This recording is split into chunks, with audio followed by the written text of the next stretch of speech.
Good night. Oh, no, never mind.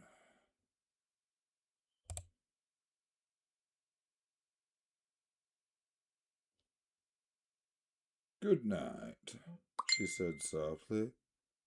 Wake me at 8, won't you? If you'll get up. I will.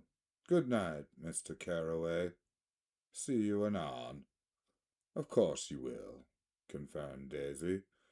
In fact, I think I'll arrange a marriage.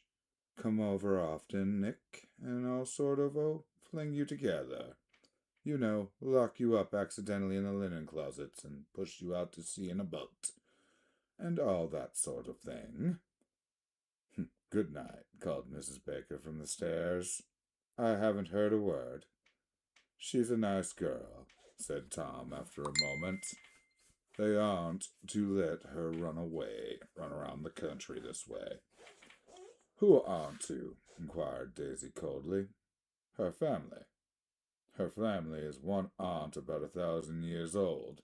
Besides, Nick's going to have to look after her, aren't you?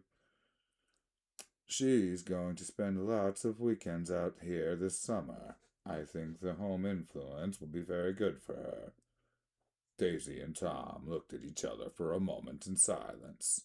Is she from New York? I asked quickly. From Louisville.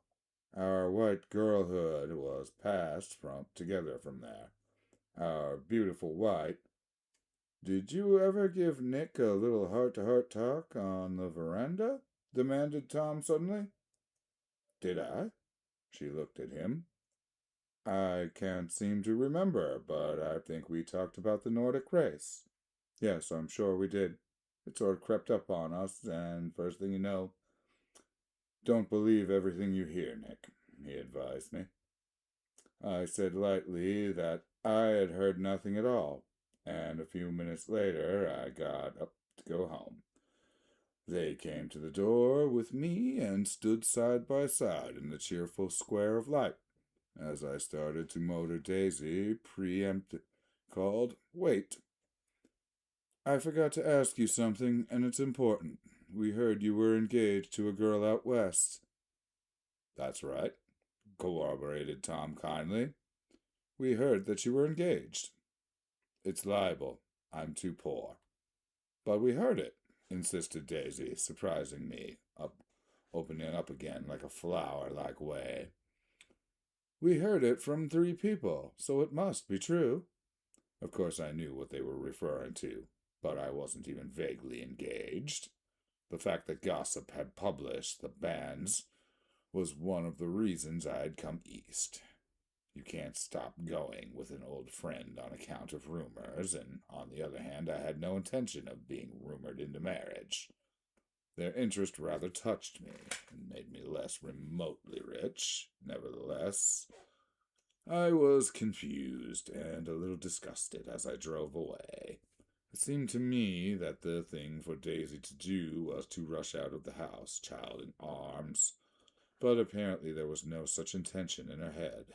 As for Tom, the fact that he had some woman in New York was really less surprising than that he had been depressed by a book.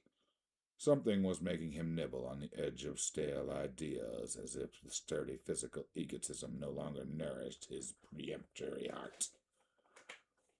Already it was a deep summer on roadhouse roofs and in front of the wayside garage, where new red gas pumps sat out in pools of light. And when I reached my estate at West Egg, I ran the car under its shed and sat for a while on the abandoned grass roller in the yard. The wind had blown off, leaving a loud, bright light with wings beating in the trees, a persistent organ sound, as full bellows of the earth blew the frogs, full of life, with the still howl of a moving cat wavered across the moonlight, and turning my head to watch it, I saw it was not alone. 50 feet away, a figure emerged from the shadow of my neighbor's mansion, and was standing with his hands in the pockets regarding the silver pepper in the stairs. Something in his leisurely movements and secure position of his feet upon the lawn suggested it was Mr. Gatsby himself. come out to determine what share of our local heavens. I decided to call to him. Miss Baker had mentioned him at dinner, and that would do for an introduction.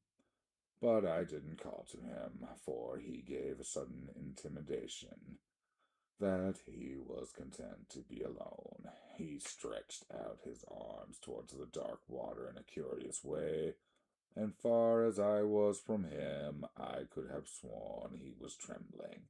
Involuntarily, I glanced seaward, and distinguished nothing except for the single green light, minute and far away, that might have been the end of the dock. When I looked once more for Gatsby, he had vanished, and I was alone again.